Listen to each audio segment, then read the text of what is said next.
Bonjour à toutes et à tous, bienvenue dans cette nouvelle vidéo.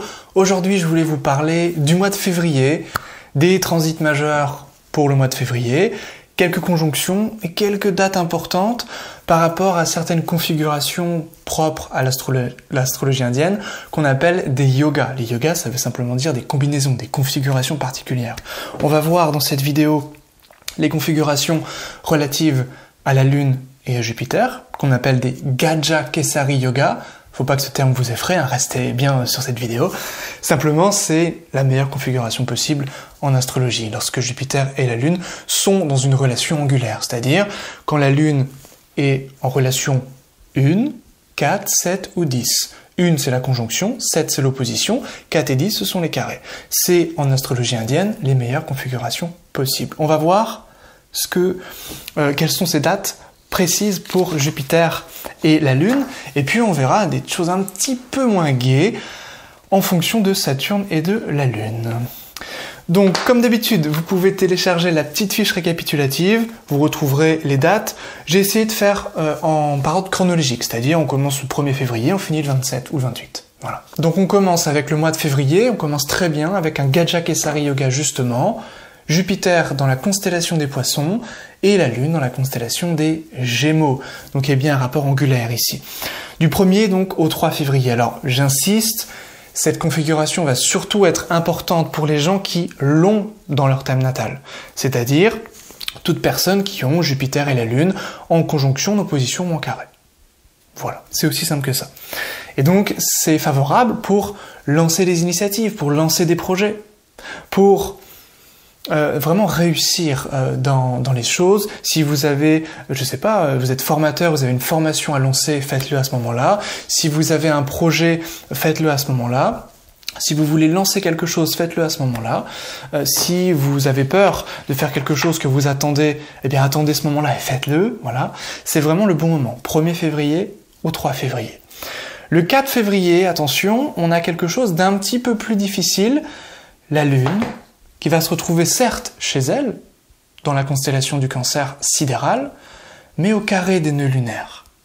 Donc là, l'émotionnel va être un petit peu plus difficile, on va voir un petit peu moins clair, ça va être un petit peu plus brutal, violent si je puis dire, si dans votre thème vous avez des afflictions des nœuds lunaires sur la Lune. Ok ? Les nœuds lunaires, ça donne de la confusion, ça donne de l'imagination, mais un petit peu débordante. Ça veut dire qu'on peut être préoccupé par des petites choses. Parfois, on peut en faire toute une montagne pour pas grand-chose. Ça, c'est le 4 février. Alors, cette lune va être dans une petite constellation particulière qui s'appelle Pushya. Pushya, c'est régi par Saturne. Et Saturne va se retrouver donc en Verseau. Donc le rapport du Verseau au Cancer, c'est un rapport de 6-8. C'est pas un bon rapport. Donc si de base, vous avez un mauvais rapport entre Saturne et la Lune dans votre thème natal, par exemple un aspect de Saturne sur la Lune, eh bien il se peut que différents moments qu'on va évoquer ici, notamment le 4 février, il y ait des petits coups de blues, une petite baisse de morale, vous pouvez vous sentir un petit peu investi d'une mission, mais c'est trop pour vous. Voilà, donc ça peut être des moments où on peut faire un petit peu plus attention. 4 février ici, c'est-à-dire que la mélancolie prendra le dessus un petit peu sur tout. Si, évidemment, en fonction de votre thème natal, c'est correct pour vous, eh bien, vous allez pouvoir vous servir de Saturne pour finaliser des tâches, par exemple. Le 7 février, là, nous avons un transit. Mercure qui était dans la constellation du Sagittaire. Donc Mercure, c'est la communication portée vers l'extérieur, vers l'étranger, vers peut-être les déplacements au niveau des voyages. Mercure en Sagittaire. Eh bien, Mercure va transiter dans la constellation du Capricorne. Le Capricorne, c'est un signe de terre. Mercure, en astrologie indienne, est représenté par l'élément de la terre. Donc là, le Mercure va être ancré, stable. Donc il va effectivement, ça va pouvoir entrer dans une espèce de nouvelle ère économique, si vous voulez, avec Mercure en Capricorne. Alors, il va rester juste pendant 3 semaines, hein, mais ça veut dire qu'il va pouvoir y avoir une augmentation au niveau de la bourse, au niveau de la crypto-monnaie, voilà, toutes ces choses reliées aux finances, reliées vraiment à la matérialité, ça c'est très intéressant. Et sur le plan personnel, eh bien ça va plutôt nous parler de l'étiquette, des études, de l'étiquette, de l'image qu'on renvoie. Voilà, on est ici dans quelque chose d'extrêmement concret. Mercure en Sagittaire, on était plus dans la philosophie, on était plus dans quelque chose de relié à l'esprit, au pouvoir d'abstraction, concept. En Capricorne, on est beaucoup plus dans, maintenant que j'ai appris des choses avec Mercure en Sagittaire, que j'ai redéfini ma manière de penser, eh bien Mercure en Capricorne, j'agis, j'implémente, je concrétise ces idées en actes. À partir du 7 février. Du 9 au 10 février, un nouveau Gaja-Kesari Yoga, c'est-à-dire que là, nous avons une nouvelle relation angulaire de Jupiter et de la Lune, puisque la Lune va se retrouver cette fois dans une relation d'opposition à Jupiter. Pas de panique, je sais qu'en occidental c'est pas terrible, en indienne c'est très bon. Et d'ailleurs je dis que c'est pas terrible, mais en occidental, tout aspect de Jupiter sera bon, même les carrés, même les oppositions, puisque Jupiter est la bénéfique naturelle. Donc ici, nous sommes du 9 au 10 février. Encore une fois, si vous êtes marqué par Jupiter et la Lune dans un bon rapport angulaire dans votre thème natal, profitez-en. Et pour les autres, eh bien, essayez également, pareil, profitez-en, essayez également de lancer des choses, d'être plus... En fait, on va être plus jovial avec ces moments de Jupiter et de la Lune. Parce que la Lune, c'est le mental. Jupiter, c'est le côté gai, le côté jovial. Ça donnait jovial, le mot Jupiter. Le 13 février... Là, par contre, c'est pas le moment le plus joyeux du mois de février. Pourquoi? Parce que Saturne aspectera la Lune, qui sera en chute, donc sa plus mauvaise place, dans le nakshatra, c'est-à-dire la petite constellation de Saturne, Anuradha Nakshatra. Et en plus, cette même période, donc le 13 février, le Soleil, qui était dans la constellation du Capricorne, transite dans la constellation du Verseau, toujours chez Saturne, avec Saturne. Donc nous avons une conjonction Saturne-Soleil, un aspect Saturne-Lune en chute. Ça, c'est pas terrible du tout pour la vitalité, pour l'énergie de manière générale, pour le moral. Voilà. Donc, si vous êtes marqué par un aspect, une conjonction Saturne-Soleil ou Saturne-Lune, ce moment, ça va pas être le moment le plus gai, le plus facile à vivre. Pour vous, le 13 février, je crois que c'est la veille de la Saint-Valentin. Bon, peut-être que la Saint-Valentin va pouvoir nous changer un peu les idées. Du 15 au 28 février, donc là on est sur une petite palette. Alors 28 février parce que je ne suis pas allé plus loin que le mois de février. Hein.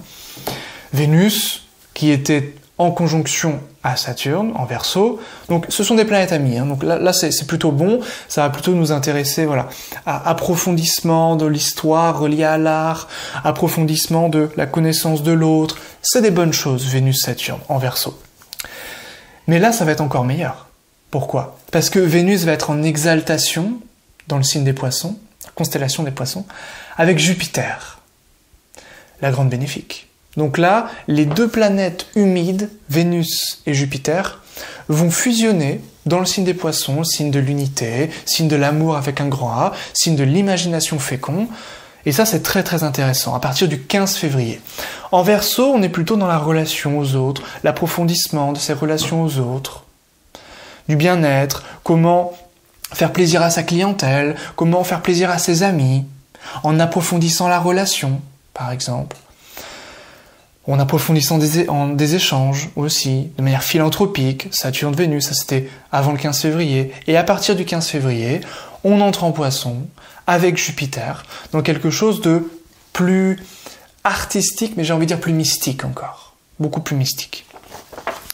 Du 16 au 17 février, encore un Gaja-Kesari Yoga, puisqu'ici nous avons la Lune qui va se retrouver en Sagittaire, dans une relation encore angulaire à Jupiter, et cette fois-ci même à Vénus, hein, vous l'avez compris. Donc là, ça c'est très très bon, encore une fois, pour réussir, pour la gaieté d'esprit, le mental, et puis c'est voilà, un bon moment pour voir ses amis, pour faire des choses au niveau de l'extérieur, beaucoup plus qu'au niveau d'une mélancolie intériorisée avec Saturne, où ça va nous demander de travailler sur nous, de prendre du recul sur les choses pour ne pas prendre les choses trop à cœur. Donc là, on est du 16 au 17 février. Du 17 au 18 février, Là, nous avons quelque chose un petit peu plus dur. Vous avez vu, c'est intéressant puisque ça varie en fonction. Tantôt, nous avons vraiment la gaieté, et puis tantôt, nous avons des petits coups de mou. Voilà comment ça va se passer au mois de février. Mercure conjoint à la Lune le 17-18 février, au carré des nœuds lunaires en Capricorne donc. Attention. Pourquoi? Mercure, c'est la capacité de distinguer les choses. Ça peut être la ruse quand c'est mêlé au nœud lunaire. Ça peut être une période où vous pouvez vous laisser accaparer, vous pouvez vous faire avoir. Tout simplement. Vous pouvez vous faire avoir. Par le signe du Capricorne. Ça veut dire par des gens qui ont une figure, une haute place dans la société, supérieur hiérarchique, des chefs, le père. Ça peut être, évidemment, sur le plan mondial, des difficultés, de la manipulation. Ça peut être de la ruse, sur le plan économique, social, voilà, des choses un petit peu plus difficiles. Mercure et la Lune ne s'entendent pas. C'est-à-dire que Mercure s'en fout de la Lune, mais la Lune n'aime pas Mercure. Et les nœuds lunaires n'aiment pas la Lune. Donc là, nous avons des afflictions. Mercure, discerner les choses. La Lune, c'est la capacité de percevoir l'ensemble, l'atmosphère générale. Là, ça va être un petit peu compliqué. Donc comme on aura des difficultés à percevoir l'ensemble, on aura également des difficultés à analyser les choses de manière claire. Donc c'est pas du tout le meilleur moment pour prendre des décisions. Par exemple, le 17-18 février. Le 19 février, conjonction Saturne, Lune, Soleil. Saturne, c'est la planète la plus froide. C'est la planète la plus éloignée du Soleil dans le septénaire. On s'arrête à Saturne dans l'astrologie indienne. Les luminaires, source de lumière, source de Soleil et de chaleur. Et la Lune reflète cette lumière du Soleil, donc elle est fluide, elle reflète, elle miroite. Elle est donc humide, c'est ses qualités élémentaires, humide et froide. Eh bien, Saturne, elle va se faire accaparer, cette Saturne, par les luminaires, parce que le Soleil et la Lune sont ennemis de Saturne. Donc c'est pas le meilleur moment pour approfondir des choses. C'est pas le meilleur moment pour entamer de nouveaux projets, parce que ces projets ne vont pas être durables. On est ici, je rappelle, le 19 février. Et puis évidemment, sur le plan de la vitalité, et surtout avec la Lune sur le plan mental, si dans votre thème natal vous êtes marqué par une conjonction Lune-Saturne ou un aspect de Saturne sur la Lune, c'est quelque chose qui peut être encore un petit peu compliqué du point de vue du moral. 19 février. 24 février, là nous avons, pareil, autre affliction de la Lune, là qui va rentrer en constellation, dans la constellation du Bélier avec le nœud nord. Donc là, ennemi, nœud nord n'aime pas du tout la Lune, c'est-à-dire qu'elle lui crée beaucoup d'angoisse, des phobies. Dans le signe du Bélier, ça peut être vraiment sous le signe de la pulsion. On peut s'énerver, être très vindicatif, surtout que Mars est en Rohini, Nakshatra, une constellation de la Lune, la jalousie. On peut s'imaginer des choses reliées à notre sécurité intérieure, notre jalousie, la possessivité, des choses un petit peu comme ça qui peuvent être un petit peu plus délicates. Et puis il y a un aspect de Saturne sur la Lune qui va se retrouver en chute, puisque la planète qui aspecte en astrologie indienne se comporte comme si elle occupait le signe aspecté, ou la constellation aspectée. Donc Saturne, là c'est difficile, 24 février. Donc je répète, je récapitule les moments les plus difficiles au niveau du moral. Nous avons le 4 février, nous avons le 13 février, peut-être le pire, 13 février, avec cette lune en chute. Nous avons le 19 février et nous avons le 24 février. C'est pas les meilleurs moments. Les meilleurs moments, ce sont du 1er au 3 février, c'est du 9 au 10 février, c'est du 16 au 17 février, et c'est du non, c'est tout ce que j'ai. C'est tout ce que j'ai pour ces Gajakesari Yoga. Après, nous changeons de mois, nous passons au mois de mars. Et puis enfin, le 27 février, on a ce qu'on appelle un Shula Yoga. Ça, c'est dangereux. Pourquoi? Parce que toutes les planètes vont être dans 3 signes. On prend pas en considération les nœuds lunaires dans cette étude. Shula Yoga, c'est dans le Brihad Parashara Orashastra, qui est un traité classique du 7e, écrit entre le 7e et le 9e siècle, écrit par un certain Parashara, qui en réalité sont des compilateurs, des auteurs qui ont compilé et qui ont écrit le mot Parashara, comme on le faisait en Occident avec Hermès. Tout le monde signait Hermès, alors que finalement nous avons des traités d'Abou Machar qui signaient Hermès. Abou Machar étant un astrologue arabe. Eh bien, nous avons un Shula Yoga qui, pour Parashara, est une configuration difficile, de lutte, de guerre, puisque toutes les planètes vont se retrouver dans 3 signes. Le chiffre 3, en numérologie, c'est le triangle, c'est le dynamisme. Donc on peut avoir beaucoup de difficultés, parce que ça va être une affliction, sur le dynamisme. Donc beaucoup de difficultés à entreprendre des choses pour les personnes qui, dans leur thème, ont un problème avec Mars, ou des gens qui vont être dans l'impulsivité totale avec ce Shula Yoga, et qui vont, ça c'est la définition du Parashara, et qui vont réussir dans les domaines relatifs à la guerre, au combat, aux compétitions. Ça peut être, on peut se servir de ces énergies. Ça peut être dans les compétitions. Vous avez un championnat d'échecs, super, faites-le le 27 février, vous gagnerez, peut-être. Peut-être, si vous servez des bonnes énergies. De Mars, et ça c'est en fonction de votre thème natal, bien sûr. Mais ne renforcez pas Mars à ce moment-là, ne portez pas des pierres relatives à Mars, surtout pas, le 27 février, c'est pas la peine. Surtout que Mars va être puissant, parce que dans son propre nakshatra Mrigashira, petite constellation, micro-constellation donc régie par Mars, la Lune va être exaltée avec Mars, une conjonction Lune-Mars ici, le 27 février, très puissante. Alors, évidemment, elle ne dure pas, mais le 27 février, au niveau mondial, il est possible qu'il peut y avoir... ça peut péter quelque part. Voilà, ça peut péter quelque part. Et sur le plan individuel, 27 février, on contrôle, voilà, on souffle, on contrôle son impulsivité. Lune exaltée, ça va être difficile, hein, je vous le dis tout de suite.